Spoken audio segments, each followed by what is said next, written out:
बिस्मिल्लाहिर्रहमानिर्रहीम। अस्सलाम वालेकुम। आलिफ शफ़क़ की the island of missing trees, बिल्कुल नया नावल उनका। अभी 3 दिन पहले मैंने इसको रिसीव किया और अल्हम्दुलिल्लाह 3 दिन में मैंने इसको पढ़ लिया। और 3 दिन जब तक मैं ये नावल पढ़ती रही हूँ, मैं इसके इतने ट्रांस में रही हूँ, क्योंकि ऑलमोस्ट 15 ईयर्स के बाद मेरे लिए इतना टाइम निकालना पॉसिबल हुआ कि मैं एक किताब को 3 दिन में पढ़ सकूं। और जब आप एक किताब को 3 दिन में या इससे कम टाइम में पढ़ लें तो you just started living into it, you know. आपको चलते फिरते वो जो एक असर होता है ना, वो आप उसके असर में होते हैं। तो I was exactly like that. ये दास्तान है मिडल ईस्ट में वाक़या एक खूबसूरत जज़ीरे साइप्रस के दारुल हुकूमत निकोसिया की, और उसमें बसने वाले ग्रीक और टर्क्स की। निकोसिया, जहाँ टर्क्स और ग्रीक साथ मिलकर रहते थे, मगर फिर खित्ते की सियासत की नज़र होकर एक दूसरे के दुश्मन बन गए। 1970s और 2010 में मुतवाज़ी चलने वाली एक ही ख़ानदान की दास्तान। एक ख़ानदान जो एक टर्क मुस्लिम मॉम और एक ग्रीक क्रिश्चियन फादर से मिलकर बना था। कस्टास और डेफनी पर मुश्तमिल एक नौजवान जोड़ा जो 1970 में निकोसिया की गलियों और दीवान खानों में खूबसूरत मुस्तकबिल के मोहब्बत भरे ख्वाब देखने की कोशिश कर रहा था। इसी के साथ मुतवाज़ी चलती 2 गे दोस्तों की दास्तान, जो इसी माशरे में बड़ी कामयाबी से अपना कारोबारी ज़िंदगी चला रहे थे। 70s में मुल्क में बढ़ती खाना जंगी ने दोस्तों, मोहब्बत भरे जोड़ों, ख़ानदानों और इलाकों को जंगो जदल के मैदानों में बदल दिया।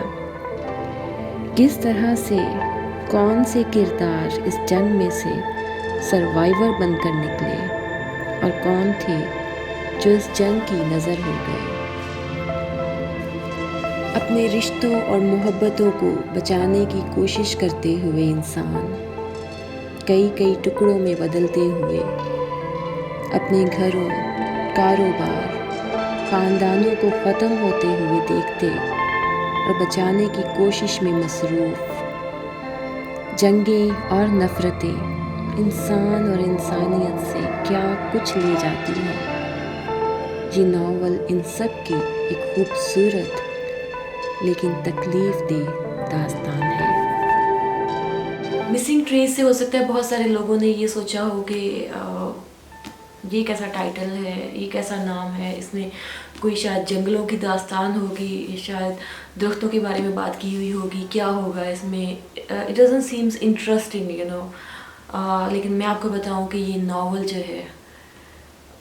Brilliant, so beautiful, it's so beautiful, oh my God. यानी कि एक तो नावल और उसमें जो नेचर को, जिस तरह से राइटर ने इसमें नेचर को इस्तेमाल किया है, ओ माय गॉड। वो तमाम चीज़ें जो नॉर्मली हम लोग हम लोग नावल्स में पढ़ते हैं, हम लोगों के रवैये, हम हक़ाइक़, ज़िंदगी के हक़ाइक़, मिस्ट्रीज़, जो इस ज़िंदगी के जो इसरार होते हैं, वो यूजुअली हम कैरेक्टर्स के ज़रिए शो करते हैं। लेकिन इसमें राइटर ने वो पूरी नेचर को, उसने जानवरों को, उसने परिंदों को, उसने इंसेक्ट्स को, उसने बटरफ्लाइज को, उसने फिग ट्री को, प्लांट्स को, बीज को, किस किस चीज़ को उसने एज अ कैरेक्टर यूज़ किया है। आलिफ शफ़क़ ने एज अ कैरेक्टर यूज़ करके उनकी स्टोरी के साथ हमें वो सारी चीज़ें बताई हैं, वो सारी चीज़ें दिखाई हैं जो एक्चुअली इंसानी ज़िंदगी में बहुत अहम रोल प्ले करती हैं। उस तमाम तरीक़ों से जिससे इंसान सफ़र करता है, उन तमाम बातों से, उन तमाम हक़ाइक़ से जिनसे हम ज़िंदा इंसान सफ़र करते हैं, वो सब की सब किस तरह से सिर्फ इंसान को नहीं, कैसे पूरे इकोसिस्टम को, कैसे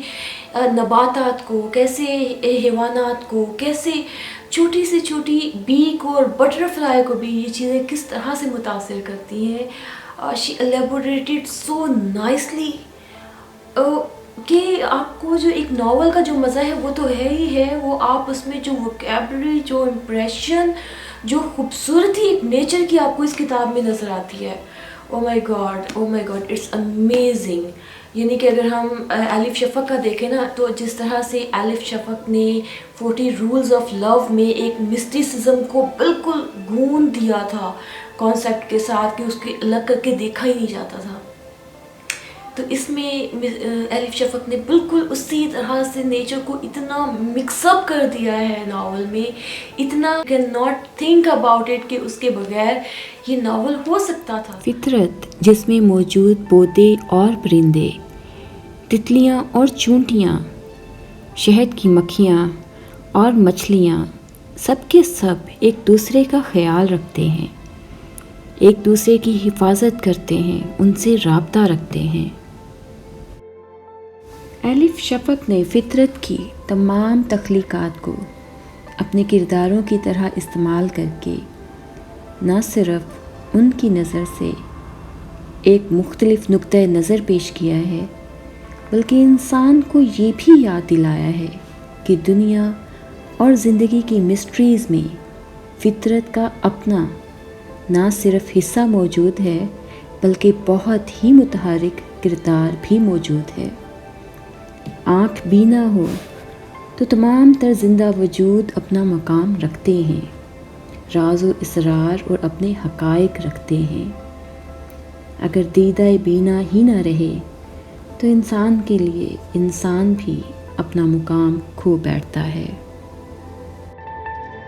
इन सारी चीज़ों के ज़रिए वो हम बातें समझते हैं जो आलिफ शफ़क़ ने अपने कैरेक्टर से नहीं कहलवाई हैं, जो उसने अपने कैरेक्टर्स पे बीतते हुए नहीं दिखाई है,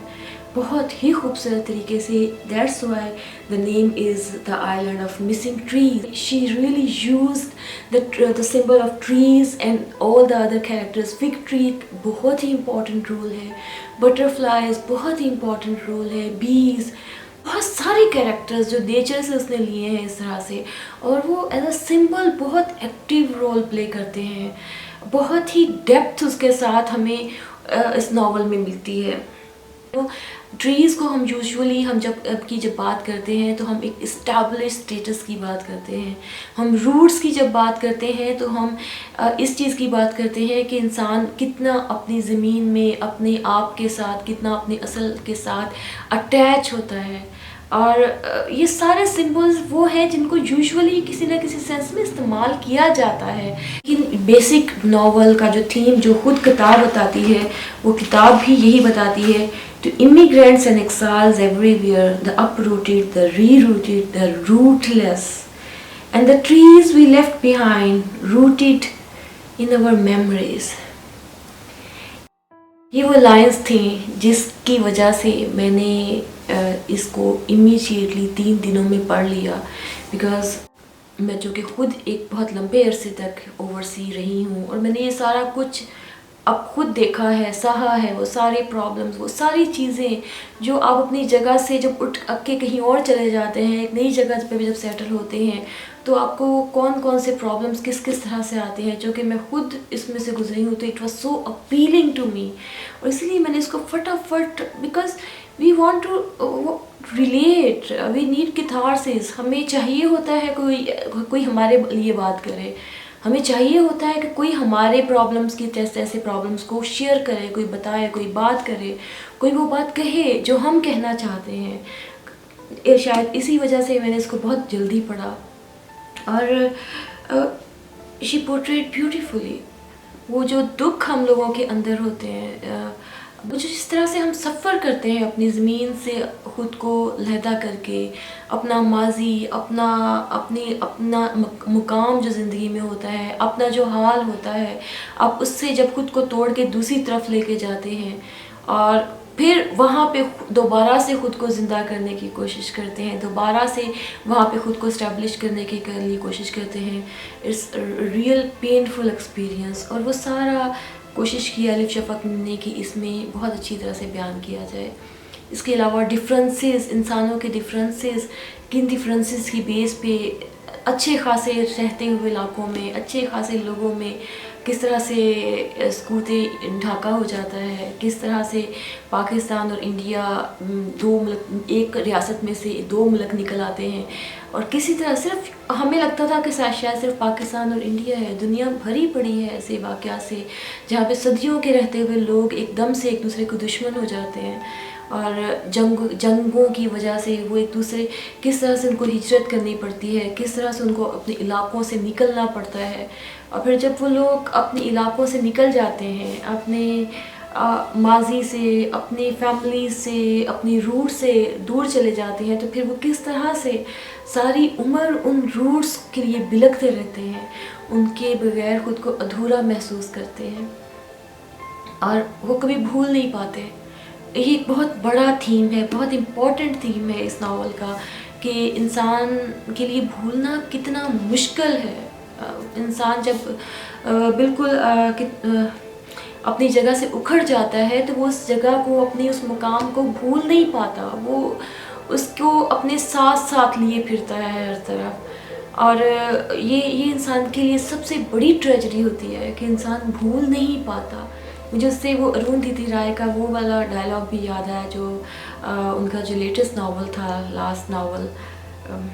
مجھے اس کا نام یاد نہیں آئے گا، لیکن اس میں ایک لائن بولی تھی گارسن نے، اس نے کہا تھا کہ جب جو کشمیر میں جو بندہ بہت زیادہ ظالم قسم کا تھا، جب وہ امریکہ جا کے وہاں پہ سوسائڈ کر لیتا ہے، تو اس کے بارے میں اس نے کہا تھا، گارسن نے، اس نے کہا تھا کہ ہم تمہیں بھولنے نہیں دیں گے کہ تم نے ہمارے ساتھ کیا کیا۔ تو یہ جو نہ بھولنے والی بات ہے نا، جب انسان بھول نہیں پاتا کہ وہ کس سچویشن میں سے گزرا ہے، اس نے کیا کیا کیا ہے، یا حالات کے ہاتھوں مجبور ہو کے اس سے کیا کیا کچھ ہوا ہے، جب انسان یہ بھول نہیں پاتا تو وہ ساری عمر وہ سفر کرتا ہے، وہ جب تک زندہ رہتا ہے وہ تب تک سفر کرتا ہے، اور جب اگر وہ خود کو مار لیتا ہے تو وہ اس سے بھی زیادہ پھر سفر کرتا ہے۔ تو یہ بھی ایک اس کا بہت امپورٹنٹ تھیم ہے، بہت ہی امپورٹنٹ تھیم ہے۔ اس کے علاوہ کس طرح سے جو ایک نسل جن تکالیف میں سے گزرتی ہے، یعنی کہ اب یہ اس ناول کا تھیم ہے، لیکن میں اگر اس کو اپنے حالات میں بتاؤں، ہمارے بڑے جو بزرگ تھے وہ پاکستان میں ہجرت کر کے آئے تھے، اور وہ دو ٹکڑے ہو کر آئے تھے، ان ساری تکلیفوں سے گزر کے آئے تھے، اور شاید ہم لوگوں نے ان کی تکلیفیں وراثت میں لیں، ہم لوگوں نے ان کے دکھ وراثت میں لیے۔ یہ بھی ایک بہت امپورٹنٹ تھیم ہے اس کے اندر، کہ کس طرح سے جو نسلیں اپنے دکھ، اپنی تکالیف، اپنی مصیبتیں اپنی آنے والی نسلوں کو ٹرانسفر کر دیتی ہیں۔ جیسے دانش نقوی کا شعر ہے کہ تو دیکھ لینا ہمارے بچوں کے بال جلدی سفید ہوں گے، ہماری چھوڑی ہوئی اداسی سے ساتھ نسلیں اداس ہوں گی۔ ایگزیکٹلی یہی بات اس ناول میں الف شفق ڈیل کرتی ہے، اور وہ اپنے تمام پلاٹ کے ساتھ، اپنے تمام کیریکٹرز کے ساتھ یہ بات ثابت کرتی ہے کہ انسان، اسپیشلی جو مائگریشن کی جو دکھ ہوتے ہیں، جو تکالیف ہوتی ہیں، وہ انسان، ان کا برڈن جو ہوتا ہے وہ آنے والی نسلوں پہ چھوڑ جاتا ہے، وہ اپنی جنریشنز کو دے جاتا ہے، اور ایسے نہیں ہوتا کہ جو نسل آتی ہے اور جس نے وہ سب کچھ نہیں دیکھا ہوتا، وہ اس کے لیے ان کی ایگزسٹنس نہیں ہوتی، بلکہ وہ ان کی اسی طرح سے اتنی ہی ایگزسٹنس ان کے لیے ہوتی ہے، اور وہ ان دکھوں کو ہمیشہ ساتھ لے کے چلتے ہیں۔ یہ نہیں ہو سکتا کہ ایک نسل نے سفر کیا ہے اور دوسری نسل اس کو محسوس ہی نہیں کر پاتی، ایسے نہیں ہوتا۔ بہت ہی خوبصورت ناول ہے، بہت ہی پیارا ناول ہے، ضرور پڑھیں، اور ہو سکے تو جلدی پڑھیں، اور مجھے یقین ہے کہ میں جب اس کو دوسری دفعہ پڑھوں گی تو یہ اس سے بھی زیادہ میں انجوائے کروں گی، میں اس سے بھی زیادہ اس سے لطف اٹھاؤں گی، کیونکہ بہت ہی خوبصورت، بہت ہی پیارا ناول ہے۔ Thank you.